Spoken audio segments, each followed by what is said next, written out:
പിതാവിൻ്റെയും പുത്രൻ്റെയും പരിശുദ്ധാത്മാവിൻ്റെയും നാമത്തിൽ ആമേൻ. പ്രിയമുള്ളവരെ, കത്തോലിക്കലിൽ പോലും പലരും കേട്ടിട്ടുണ്ട്, പ്രത്യേകിച്ച് കത്തോലിക്ക സഭ പുറത്ത് പെന്തക്കോസ്തക്കാരാണെങ്കിൽ പിന്നെ എപ്പോഴും പറഞ്ഞുകൊണ്ടിരിക്കുന്ന ഒരു വാക്കാണ് ഔസേ പിതാവിന് ജോസഫിന് മറിയത്തിലൂടെ യേശു ജനിച്ചതിന് ശേഷം വീണ്ടും കുട്ടിയുണ്ടായി. കാരണം അവർ പറയുന്ന വചനം ഇതാണ്, മത്തായി 1:25.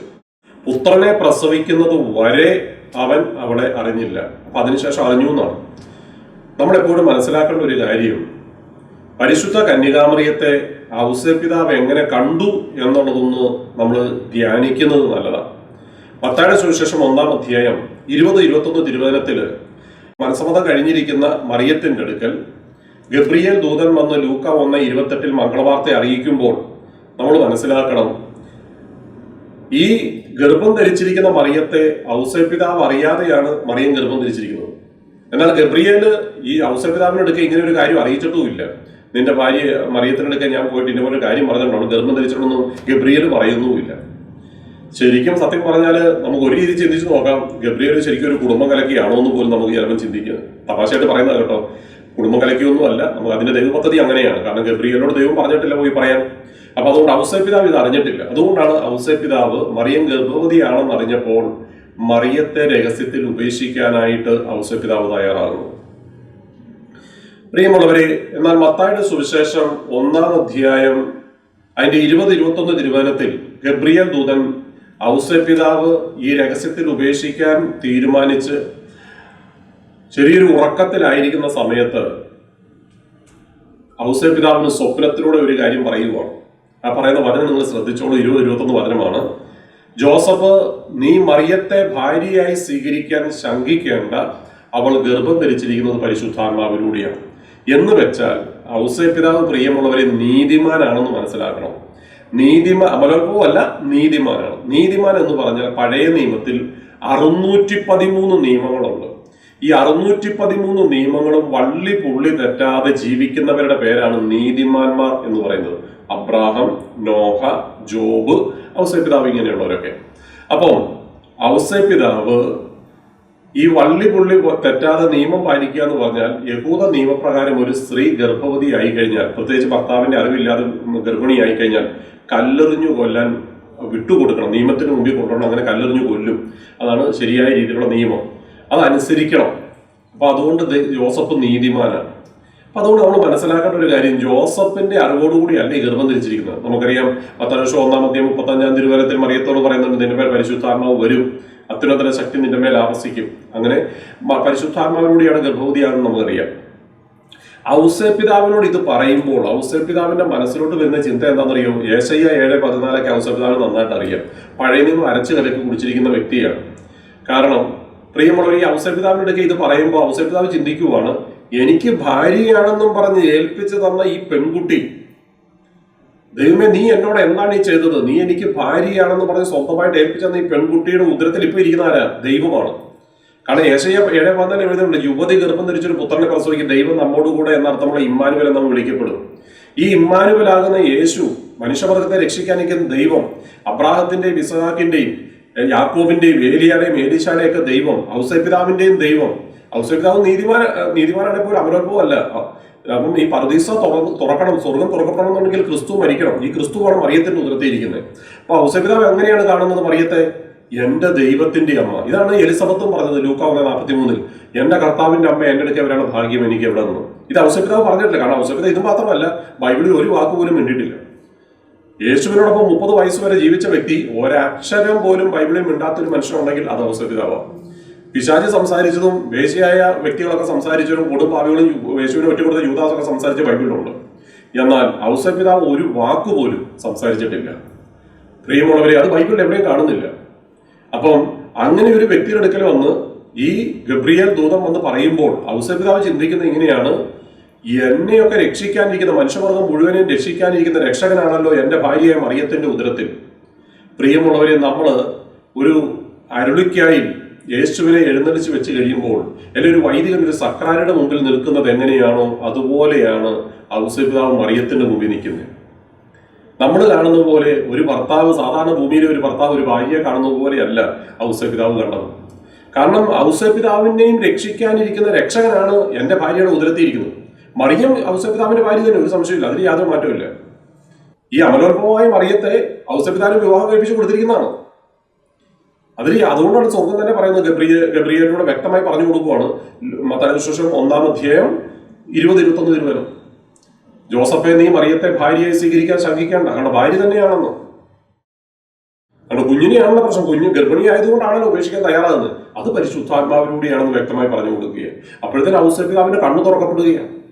പ്രിയമുള്ളവരെ, തനിക്ക് ഭാര്യയായി തന്ന ആ എൻ്റെ ഭാര്യയുടെ ഉദരത്തിൽ ദൈവം ഇരിക്കുന്നു, മനുഷ്യവർഗത്തെ മുഴുവൻ രക്ഷിക്കാൻ എനിക്ക് ദൈവമാണെന്ന് പറയുമ്പോൾ ജോസഫ് കിടുകിട വിറയ്ക്കുകയാണ്. നമ്മൾ ചിന്തിക്കുന്ന പോലെയല്ല. കാരണം നീതിമാനായ ജോസഫ്, ബ്രഹ്മചര്യം എടുത്ത് ജീവിക്കുന്ന ജോസഫ് ഇത് ഞെട്ടിപ്പോകും. ആരാ ഞെട്ടിപ്പോകാതെ? തനിക്ക് ഭാര്യയായ തന്ന ഒരു വ്യക്തിയുടെ ഉള്ളിൽ ദൈവം വന്നിരിക്കുക എന്ന് പറഞ്ഞാൽ പേടിക്കാതിരിക്കുന്നു. പ്രിയമുള്ളവർ, ജോസഫ് മറിയത്തെ കണ്ടത് ഈ ഒരു മനോഭാവത്തോടു കൂടിയാണ്. അന്നു മുതൽ മറിയത്തിന്റെ ഉദരത്തിലിരിക്കുന്ന ദൈവത്തെ ഔസേപ്പിതാവ് ആരാധിച്ചിട്ടുണ്ടോ? കാരണം ദൈവത്തെ ആരാധിക്കുമല്ലോ, ആരാധിക്കാത്ത?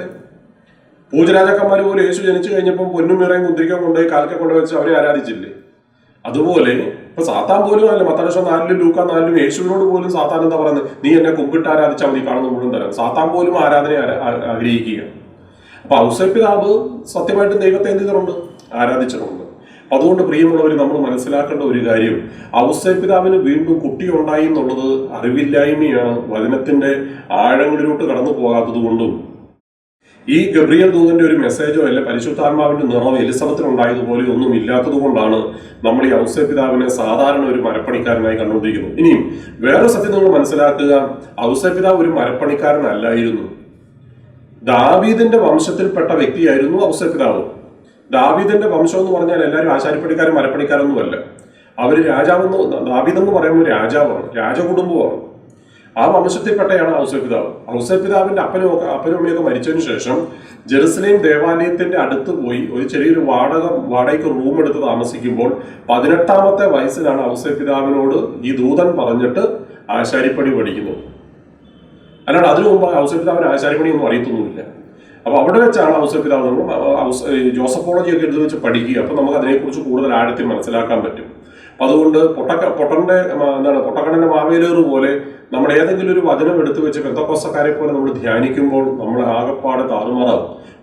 നമുക്ക് ശരിയായ വിശ്വാസത്തിന് പകരം തെറ്റായ വിശ്വാസം നമ്മുടെ ഉള്ളിൽ കയറും. ഇതാണ് പലപ്പോഴും ഈ സഭയ്ക്ക് പുറത്തുള്ളവർക്ക് ഉണ്ടാകുന്ന അവസ്ഥ. അപ്പൊ അതുകൊണ്ട് പ്രിയമുള്ളവർ, നമ്മൾ മനസ്സിലാക്കുക, പരിശുദ്ധ കന്യകാമറിയത്തെ ഔസേപ്പിതാവ് കണ്ടത് ഒരു പുരുഷൻ തന്റെ ഭാര്യയെ കാണുന്നത് പോലെയല്ല. കാരണം ഔസേപ്പിതാവിന് വ്യക്തമായിട്ട് അറിയാം. കാരണം ഔസേപ്പിതാവിന്റെ അപ്പനും അമ്മയും സക്കറിയായും എലിസബത്തും എല്ലാം, പരിശുദ്ധ കന്യാമറിയത്തിന്റെ അപ്പനും അമ്മയും അന്നയും യോവാക്കീമും ഇവരെല്ലാം മറിയം ജെറുസലേം ദേവാലയത്തിൽ ഒരു 12 വയസ്സ് വരെ പഠിച്ചുകൊണ്ടിരുന്നത് ഈ രക്ഷകന്റെ വരവിന് വേണ്ടിയിട്ടാണ്. ഈ രക്ഷകനാണ് മറിയത്തിന്റെ ഉദരത്തിൽ വന്നത്. അത് ജോസഫ് അന്നേരപ്പോഴാണ് അറിയുന്നത്. ഈ രക്ഷകന്റെ അമ്മയായിട്ട് എന്റെ ഭാര്യനെയാണല്ലോ തെരഞ്ഞെടുത്തിരിക്കുന്നതെന്ന് അറിയുമ്പോൾ ജോസഫ് കിടുകിട വിറച്ചു പോകും.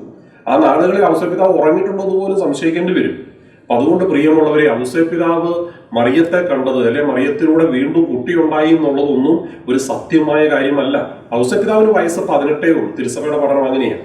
കാരണം നമ്മൾ എന്താണ് ഒരു വ്യക്തി പറയുന്നത് കേട്ടു, ഔസേപ്പിതാവിന് 85 വയസ്സുണ്ട്, അതുകൊണ്ടാണ് ഈ ബാലികയായ പെൺകുട്ടീനെ വിശുദ്ധിയോടെ കാണാൻ പറ്റിയെന്ന്.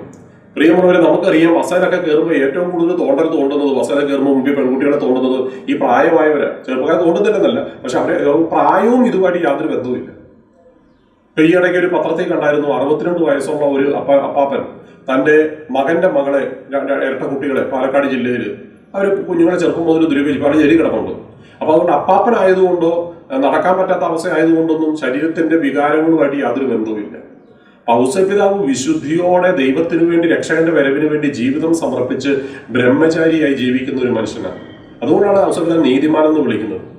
ഔസേപ്പിതാവ് മറിയത്തെ കണ്ടത് ലൂക്ക 1:37 പ്രകാരമാണ്.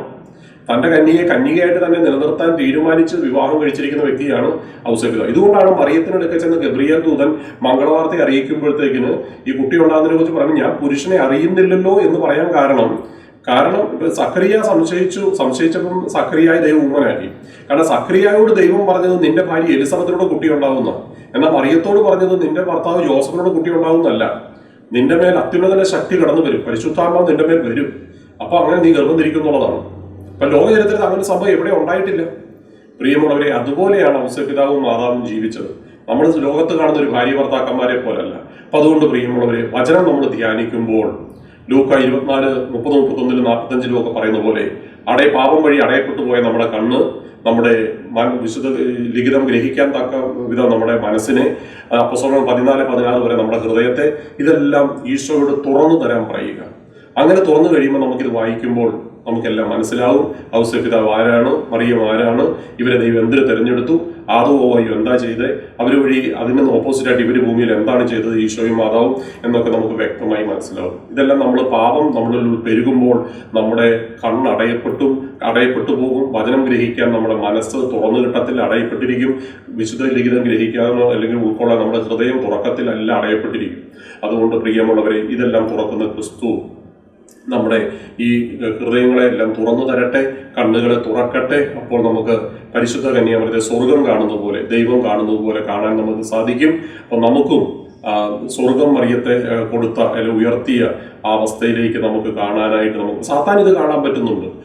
അതുകൊണ്ടാണ് മറിയത്തോട് ചേരരുതെന്ന് സാത്താൻ ഇങ്ങനെ പല വ്യക്തികളിലൂടെയും സംഘടനകളിലൂടെയും സഭയ്ക്ക് പുറത്തുള്ള ചില ടീമുകളിലൂടെയൊക്കെ പറയുന്നത്. കാരണം മറിയത്തോട് ചേർന്ന് നിന്നാൽ നമ്മൾ സ്വർഗത്തിലെത്തുമെന്ന് അപ്പസ്തോലന്മാരെ നയിച്ച പരിശുദ്ധ കന്യാമറിയം, നമുക്കറിയാം അപ്പസ്തോലർ 1:14 ഈ മറിയത്തോട് ചേർന്നിരുന്ന് പ്രാർത്ഥിക്കാനാണ് ദൈവം ആവശ്യപ്പെട്ടത്. പ്രാർത്ഥിച്ചു, അവരെല്ലാം ദൈവത്തിന്റെ പദ്ധതി നിറവേറ്റിയവർ സ്വർഗത്തിലെത്തി. അതുകൊണ്ട് ഈ മറിയത്തോട് ചേർന്ന് പ്രാർത്ഥിച്ചാൽ സ്ഥാപക യോഹന്നാനിലേക്ക് അഭിഷേകം പകർത്തിയ അപ്പസ്തോലന്മാരിലേക്ക് പരിശുദ്ധാത്മാവിന്റെ അഭിഷേകം പകർത്തിയ അതിന് സഹായിച്ച മറിയത്തിന്റെ സാന്നിധ്യം നമ്മളെയും അതിലേക്ക് എത്തിക്കും. അതിനായി നമുക്ക് ആഗ്രഹിക്കാം. ശരിയായ ബോധ്യങ്ങളിലോട്ട് നമുക്ക് കടന്നു വരാം. ദൈവം അതിനായി നമ്മെ അനുഗ്രഹിക്കട്ടെ. ആമേൻ.